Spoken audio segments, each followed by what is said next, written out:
Hey, what's up? It's Mike D here at cyberspaceyourplace.com. And in this video, we're going to go through 10 online marketing musts. And this actual PowerPoint and screen video was adapted from a actual live presentation that I've done several times to different groups of small business owners. One of the things I've been trying to communicate and I've been really stuck with over the years is that your online marketing really does not have to be complicated. And naturally, you can also add some offline marketing to this too, but we're going to focus on online marketing. It's really just about knowing what the options are and then deciding whether you want to take action on that particular principle or strategy. So it's really simple. All right, so let's dive in. We'll probably cover 10. We may go a little less. We may spend a little more time on a couple of them. But either way, I think you'll pull out these different strategies you can use, and you can employ several, or you can employ all of them.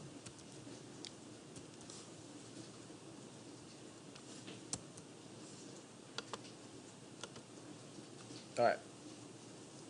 So anyway, I consider this part of my marketing consigliere advice program, track, whatever you want to call it. I got a book by the same title, which is Small Business Marketing Advice for You, the Boss, because every business owner definitely can use a consigliere, just like if you're familiar with the movie Godfather. The consigliere to the Don was the guy who gave him some advice. So always good to get some good advice. So why me? Why should you listen to me? I don't know. My ex-wife, she doesn't listen to me, but maybe you should. Anyway, so been lucky. Been called an expert by numerous media outlets. Been on TV, things like that. Haven't actually done that in a while. Haven't really been motivated to do so.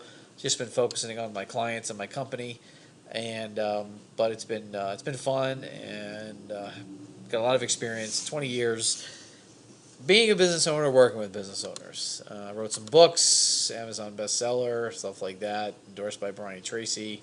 One of these books, actually both of these books are endorsed by the great Brian Tracy. So anyway, I know a thing or two, but I'm pretty humble. All right. So let's dive into one of the first things we want to discuss, which is SEO. I'm not going to give you too much here because one of the things that happens all the time in the SEO world is there's always some guru or some headline that says the death of SEO, search engine optimization is coming. And it is true that Google's always changing, but their changes are pretty methodical and somewhat, in some ways, fairly predictable. I mean, actually, there's a big emphasis on mobile these days. A lot of searches are being done on smartphones. Search engine optimization has really changed a lot in the last, say, 5 or 6 years due to Google cracking down on what they call black hat strategies. Black hat strategies are simply strategies that are, used by, say, nefarious folks. One recently in the local SEO world is because how there's such a great emphasis on local maps listings and results. So there are people that actually go out there and grab bogus and fake addresses and try to register a business there. I'll give you an example. So let's say a business was registered in a certain town. They also want to rank in another town. Well, a black hat strategy is actually go in and grab an address from that neighboring town. Could be a home address, could be anything. Maybe the business is not even paying for it. Maybe they want to get an office space. I mean, that's probably legit. But anyway, so there's all this black hat stuff going on, and that's why search engine optimization has changed a lot, because it really is sort of a holy grail quest when you can be found for a particular search term. I mean, it actually makes a lot of sense. I mean, someone's literally looking at that moment. It's just like when the old Yellow Page ad sales guy used to come around and try to convince you to spend $500 or $1,000 or $2,000 a month on the Yellow Page ad, letting buy the biggest one because it'll be visible. Obviously, the internet doesn't work that way. We're going to talk a little bit about AdWords later in this presentation, but it is valuable to be found when someone is searching. So there's all things you can do to your website, adding content to it, submitting it to webmaster tools on a regular basis, make sure it's built correctly. But the big thing when it comes to search engine optimization is how much competition do you actually have? That's what dictates SEO, search engine optimization. But strategies you can do on a regular basis, again, adding content to your website, maintaining your website properly, keeping it up to date, submitting it to Webmaster Tools, having Google crawl it.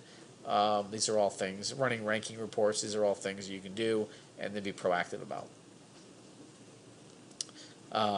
Naturally, you have your like, here's an example of Google changing. Like, well, we're going to talk about AdWords later on in this conversation, in this video, but like recent, this was recorded. I put this PowerPoint together a while back, and in that time, Google had just changed to erase the ads on the sidebar of the screen.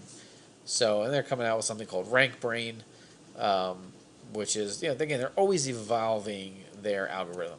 So, you just got to keep up and just be logical about it. So, big two of online marketing, okay? I call these are the big two: traffic and conversion. The reality is no one can actually tell you how your website is doing or how your internet marketing is doing or not doing, good or bad or ugly, unless they know your traffic count and your conversion.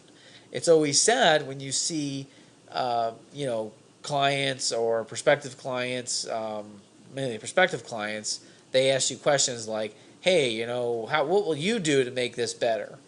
And it's kind of a trick question, because the reality is no one can really tell you what they can really do to make your website better or your online marketing better unless they know these numbers. What is your traffic count? What is your budget? What are your conversion ratios? If visitors are getting to your website, what's happening to those visitors? So no one can actually look at your website and tell you that it's doing good or bad unless they actually know your traffic count versus your conversion. Because sometimes the quirkiest things, could actually be working, and some expert maybe thinks that they shouldn't work. So no one can really tell you what's happening unless they actually see your traffic and conversion numbers. So don't believe anything that people tell you unless they actually have access to this or you give them factual data. Because if I have factual data about your traffic numbers and your conversion numbers, then I can look at your website and I can say, oh, okay, well, this is probably why this is happening. Here's an adjustment you may want to test. So those are the big two of online marketing: traffic and conversion. All right. So the other, I like to put things in pairs, right? So the other big two, there's two sides of the internet marketing game. I've talked about this in videos before. It's intent and interruption. This is pretty much all you're dealing with. So as we go through this video, you'll see a little bit of both, right? So intent. Intent just means someone's searching, they have a need, they're actually looking for your type of product or service, and they go to Google. Google controls obviously the highest percentage of search market. And of course, they go to Bing too. Other properties are actually controlled and licensed by Bing and Google. So those are two major search engines. Google is not going to be displaced anytime soon by DuckDuckGo or anything like that, because it's just interwoven to our lives. Google offers too many valuable services for them to be upended and not also be your default search. They're also, they power the Android operating system, YouTube. I mean, there's so many. Google has its tentacles in a lot of places. So Google really lives on intent, but as you see, their display network is also interruption. So you want to just think about all of your marketing in those two categories. Does it fall into the intent, or does it fall into interruption? Right? There's either two, intent or interruption. It's got to be one of the two. There's no way to have, it's one or the other, right? Intent, again, people are actually searching. It's on their mind. There's something else that happened in their life, possibly. Naturally, let's just say somebody is going through rocky marriage, or they just found out that their spouse is going to file for divorce. Well, the intent is there possibly for them to also find a divorce attorney, right? Whereas, interruption might be they see a Facebook ad or they see some sort of ad somewhere that says, divorce or thinking of getting divorced, right? Someone might not be actually searching, but they were interrupted by that message and they actually started thinking about it. But everything online is based on intent and interruption. If you want to actually really be simple, you can separate the buckets. You can put Google in intent and Facebook in interruption. We'll talk about that in a second. So SEO, right? You have your search engine optimization. Obviously up top you see some of the arrows. We're looking for a plumber. We have their ads. And then anything below the ads, which is going to be either the organic or the natural listings, that's where your search engine optimization comes in. Have you claimed your listings? Is your website optimized for those particular keywords, and other things happening to determine whether it will show up or not. Okay, so on this, this is obviously, important to have your, because we're actually talking a little bit about Google AdWords here too. So when it comes to SEO, search engine optimization or search engine marketing, you can lump Google AdWords into this. Let me go back a slide. So if you look at the top result, that's actually an ad. So now the other way to be found online, besides the organic and the local listings and map listings, is to actually run Google AdWords campaigns. Depending on your market, is really what determines the budget you're going to need. Okay. And a lot of those ads are going to be, a lot of those searches, probably half of them are going to start on a smartphone. So you want to make sure you have a nice mobile-friendly, responsive design website. And like I said, you can show up if your AdWords. It's not just about the highest bidder, like we said, the yellow pages, right? Your biggest ad, biggest dollars, isn't about that with Google. Google looks at quality score, look at your landing page, your AdWords, your ad relevancy. Obviously, your budget's a big deal, and your competition, okay? But it really isn't about that. Google does not award top placement to the highest bidder, so never believe that. In some cases, you may drive those ads, instead of driving to your website, you may drive them to a landing page with a very specific offer. Landing pages by themselves won't rank very well because there's no depth to the website. It's just a one-page website with some information and an offer. This is obviously a desktop landing page. This is actually done from my friend Kyle. But it makes an offer, for carpet cleaning. It's an ad is for carpet cleaning, and the offer is for carpet cleaning, an offer, and a free quote, and a free, possibly a discount on cleaning, right? So the landing page needs to match the ad. Google Ads also has what's called the display network, okay? So the display network is Google's version of interruption. So let's say someone's reading an article on TechCrunch. They're reading this article. This is a long time ago, actually, this screen capture. And they see these ads pop up. Chances are those are Google ads.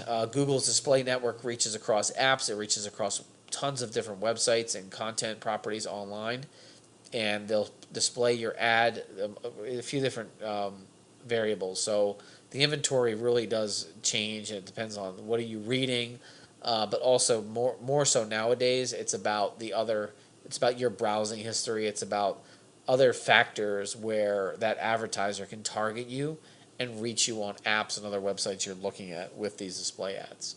So this is Google's version of interruption. Again, I'm reading an article and I see these ads, right? These are not the best ads, right? They're just ads. I'm just showing you this is you have this opportunity as well to put your business on the display network doing the right targeting, because if someone's reading this, say this article in USA Today or TechCrunch, it doesn't have to be a national advertiser. It can literally be your ad that shows up on that website. It's not that difficult.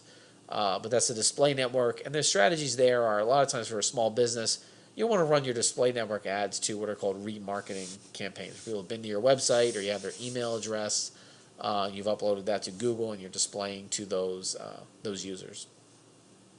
Okay, social media. This is going to be a very short part of the presentation because at the end of the day, social media, you can manage social media yourself. Actually, one of the jobs that will be gone in many years is social media manager. You really, at the end of the day, you don't need a social media manager. You should be the social media manager of your business. Someone actually going out there posting content, all this other stuff. I've never did it. I've never sold that service. I've never cared to sell that service. I never offered that service in my company because I just don't believe in it. I believe that you should be the voice of your social media. Okay. But here's the reality of it. The reality of it is that you have to put ads behind it. So this is an example of a while back, and I wouldn't have put the QR code here, but a client just launched an app and they're posting it, and they're just putting it out there to all the people around near their stores, encouraging them to download the app, and they're driving them to a landing page that offers them the ability to download the app. So the end of the day is why this part makes me yawn. Your social media is not really going to get anywhere unless you have ad dollars behind it. There's just no way around it. You need to have ad dollars behind your social media. Here's a little fun. Um, this is why the display network has really changed a lot. Okay, um, because now it really is targeted based on your browsing history, but um, in some cases duck and duck, right? So this is kind of funny. The fear that you're being watched by a duck, and then the Aflac ad shows up, right? It's kind of funny. Old school Yahoo News website back in the day. Now this is Yahoo. This isn't Google, by the way. Yahoo had their own. Yahoo was just bought by Verizon in the last couple of years. I'm recording this at the end of 2017. Actually, they were bought by Verizon this past year. So their display network was not that great either when they did it, but hopefully it gets better with Verizon. Coffee might trigger first heart attack. Hopefully not for me. I drink a lot of coffee. Um, but then they have Folgers ad. Kind of funny, right? All right. So this has been called the linchpin of online marketing. Like I said, we're blowing through different concepts. Email marketing. If you're not doing email marketing, I think you have a big problem. Because email marketing, it's inexpensive. It can be fun if you do it right. It's of course it's not it isn't like it was before. Open rates, people don't open all the emails they get commercial messages in. But if you can be good at subject lines, if you can have a little fun with your audience, you certainly could get somewhere with your email marketing. And it's just really about you staying in frequent contact with either your prospects that have tried to contact you or inquired with you, or people have bought from you. There's all different ways you can slice and dice an email list for your business, but at the end of the day, you have to be diligent and disciplined about staying in touch. You don't have to be a great writer. Now, this might be something email marketing specialist that is a job for the foreseeable future. Email's not going away. It's also ingrained in our culture, um, and so your email marketing frequency is very important. There's no rule. There's no hard and fast rule on how frequent you should be. I know some businesses that email daily, and they do just fine emailing daily to their list. Okay, so there's no rule that it has to be once a month or once a week. Actually, I'll start a rule. If you're just doing email marketing once a month, I mean that's just crazy, right? But there's no rule about how many times a week you should do it. So just don't buy any of the BS out there about it, and you really need to start collecting names. I went to this little cafe the other day, and they're getting ready to move. They're moving locations. They just bought the building, going from a lease. They bought it. They bought their building now, getting a little bigger. They do catering and stuff like that. And she said, "Hey, we're gonna be moving." Great woman. Really awesome. I said, "Hey," I came in. I said, "I want to bake, bacon, egg, and cheese or something on a bagel." And she's like, "How about a croissant?" And I said, "Yeah, no problem." She's like, "They're just fresh out of the oven." I'm like, "All right, croissant it is." So she said, "We're moving. Give me your name and your email so I can keep you up to date." So she's starting an email marketing list. Good for her, right? So you want to do that. You want to do email marketing, and it's not you don't just blind copy people or put a bunch of people in CC, right? That's the wrong way to do it. All right. So reviews and reputation. If you've been following me in a given time, I talk about this a lot. Reviews and reputation is very important. There's a couple things going on right now with that. If you have a brick and mortar business, you have a little bit of a leg up because Google or Yelp or sometimes Facebook will send your user a trigger, and they'll say, "Hey, you were at XYZ business. Would you care to leave a review?" So they're prompting that. The reason why they do that is that all these companies need more content. They need user-generated content they can sell ads against. Okay. So in a way, your folks that have brick and mortars are at an advantage. Disadvantage are all your contractors and people that go out and do things. Those folks are at a disadvantage in this case. Okay. So just remember that. All right. Just keep that in mind. Your brick and mortars have a little bit of advantage because you have Google, Facebook, and Yelp helping them, and your contractors, people that go out and perform service, they're at a little bit of a disadvantage. So what you want to do with reputation is remember this: the CAS formula: culture, ask, and system. Okay. One is C. We're in a culture that values online reviews. People trust online reviews. They look at online reviews. They make decisions based on online reviews. The quicker you get that into your brain, the better it's going to be. Right? You're going to trust people. Trust online reviews, and then you have to ask. You have to have a system to ask for them. And right now, Google and Facebook and Yelp is helping businesses in a way because they're asking customers of brick and mortar stores to leave reviews. Great, and then you have to have a system. There's Reputation Ninja software that basically creates a system for you triggers emails and gets reviews. It's really worked out good for a lot of contractors and stuff like that to be proactive about their online reputation. Okay, so a couple things here, right? Getting your house in order. It amazes me when I see websites that are just in shambles. It's really painful to watch that, because a website really does not have to look bad. It doesn't have to look like this old house here that's in shambles and needs major repair. A website is pretty straightforward to rebuild and relaunch if you want to be engaged in the process and do it properly. It doesn't have to be a zombie, Walking Dead. All right. So just get your house in order, because your website is still the hub of your online presence. And in the moment, what I call is Google insurance, folks actually, searching out a business just to check them out, get an idea of them. If the website looks bad, it creates a certain impression. So you want to just make sure that's tight.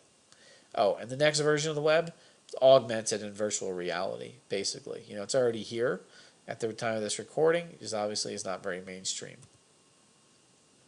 Mobile apps, there's a lot going on with these right now.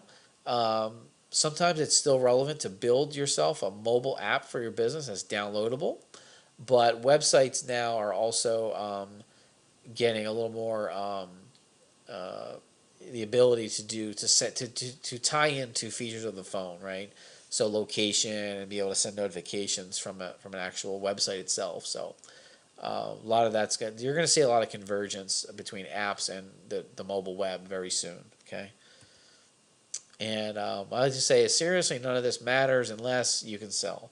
Obviously, as a small business, sales drive what you're doing. If you're not making sales, you really are obviously in trouble. So all of your online marketing should lead to a sale, should lead to something ringing the register, right? So just keep that in mind. And of course, supplement all this. You can't just rely on this. You have to, network and pick up the phone and possibly do some, print marketing and stuff like that. All right. The fortune is in the follow-up, okay? The fortune is in the follow-up. Just keep that in mind. Follow-up, whether it's follow-up marketing or follow-up, sales process. Stay connected with me. Cyberspaceyourplace.com is the best way to go. Get a report, request a consult, things like that. I don't know why I say 2 ways to stay connected. It seems like just one to me. But anyway, it was good talking with you. It's Mike D, cyberspaceyourplace.com. I hope you got a little bit out of this. I'm more fun when I'm actually speaking to a crowd. There's interaction, there's jokes. But I wanted to put this together for you so you can actually see this and just kind of get an idea and some visuals of what it's going to take to just kind of get your online marketing game together. Talk soon.